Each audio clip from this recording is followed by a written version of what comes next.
अरे रोहित भाई, आजकल ये क्रिकेट में चल क्या रहा है? अरे एक तो हमारे सूर्या एक ही ओवर में 6 छक्के लगाने से बाल बाल चूके थे, इतनी देर में नेपाल वालों ने ही तहलका मचा दिया। इन लोगों ने तो बड़े बड़े रिकॉर्डों को एक ही झटके में पानी पिला दिया। बताओ, हमारा 16 साल पुराना रिकॉर्ड भी तिनकों की तरह हवा में उड़ा दिया। हमने 2007 में इंग्लैंड के खिलाफ 12 गेंद में 50 लगाई थी। वो रिकॉर्ड हमारा आज तक किसी से टूटा नहीं था और मैंने उस स्टुअर्ट ब्रॉड का ऐसा हाल कर दिया था, मुझसे पहले और बाद में ऐसे किसी ने गेंदबाज को कूटा नहीं था। लेकिन भाई, नेपाल के दीपेंद्र सिंह आर्य ने तो हमें भी पीछे छोड़ दिया। 9 गेंद में ही 50 लगा के हमारा वर्षों पुराना रिकॉर्ड तोड़ दिया।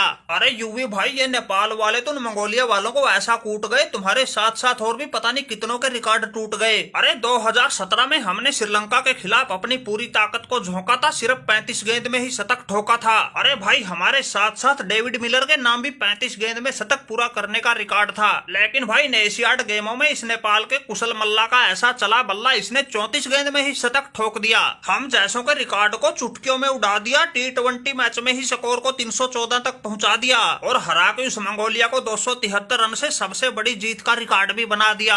अरे दीपेंद्र भाई, ऐसा क्या खाकर आए थे? तुमने सिर्फ 10 गेंद खेली, 52 रन बनाए, चौका एक भी नहीं, छक्के 8 लगाए। अरे रोहित शर्मा भाई, पहले तो तुम्हारा बहुत बहुत धन्यवाद, तुमने हम जैसों की आवाज उठाई, वरना हमें तो यार छोटी टीम बता के सब इग्नोर कर रहे थे। अरे तुम लोगों ने तो हमारा हर मौके पर खूब हौसला बढ़ाया है, ये तो उसी का नतीजा था। हमारे बल्लों से ऐसा खेल आया है। हम नेपाल वालों में फुर्ती और जोश की तो कोई कमी है ही नहीं। इसका जलवा हम एशिया कप में भी दिखा देते।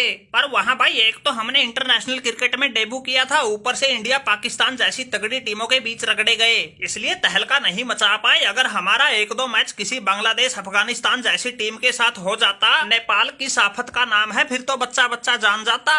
अरे रोहित भाई, अभी तो हमारी टीम की शुरुआत ही हुई है, फिर भी हम अपने लेवल वाली टीमों को तो बिल्कुल नींबू की तरह निचोड़ रहे हैं और बड़े बड़े प्लेयरों के बड़े बड़े रिकॉर्ड तोड़ रहे हैं। अरे दीपेंद्र भाई, बिल्कुल ठीक कह रहे हो, तुम्हारी टीम में जोश और हौसलों की कोई कमी ना है, ये तो हमने एशिया कप में ही देख लिया था। अरे हमने तो भाई पहले भी कहा था तुम लोग बहुत आगे तक जाओगे, फिर तुम लोगों ने अपना ये बर्छी जैसा शरीर बना रखा है, इसी से अंदाजा लगाया जा सकता है कितनी मेहनत करते होगे। अरे रोहित भाई, हमारा नाम है कुशल मल्ला, इस मैच में तो हमारा भी खूब चला बल्ला, हमने भी पूरी ताकत को झोंक दिया था, सिर्फ 34 गेंद में ही शतक ठोक दिया था। अरे T20 मैच में स्कोर को 300 पार करवाने का रिकॉर्ड बनाने में हमारा भी बड़ा योगदान था। अरे 50 गेंद में ही 137 रन बनाए, चौके सिर्फ 8, छक्के 12 लगाए। और रही बात भाई प्रैक्टिस की, वो तो हमारी रग रग में बसी है, बल्ले को साथ लेकर सोते हैं। अरे वैसे तो हम इस स्कोर को ही 400 के पास पहुंचा देते, वो तो हमारी ओपनर जोड़ी 40 गेंद खेल गई, रन सिर्फ 35 बना पाई, इसलिए हमारे लिए तो गेंदे ही बहुत कम बच पाई। दीपेंद्र सिंह एरी के हिस्से में तो सिर्फ 10 ही गेंदे आई और इस शेर के बच्चे ने 10 में से 8 गेंद तो हवाई रास्ते से ही बाउंड्री लाइन के बाहर पहुंचाई। हमें पता है भाई, लोग अब भी सोच रहे होंगे मंगोलिया जैसी टीम के खिलाफ इतने रिकॉर्ड बनाना कौन सी बड़ी बात है, लेकिन फिर भी भाई दीपेंद्र भाई की तरह 10 में से 8 गेंदों पर छक्के लगाना कोई बच्चों का भी खेल नहीं है। वैसे युवराज सिंह और रोहित भाई, हमारा तुम्हारा कहाँ मुकाबला, हम तो तुम्हारे पास भी नहीं है, लेकिन फिर भी भाई हमारे जोश जुनून में कोई कमी ना थी। अरे अभी तो हमने शुरुआत ही की है, बड़ी बड़ी टीमों के खिलाफ भी उल्टफेर करते हुए तुम्हें जल्द ही दिखेंगे।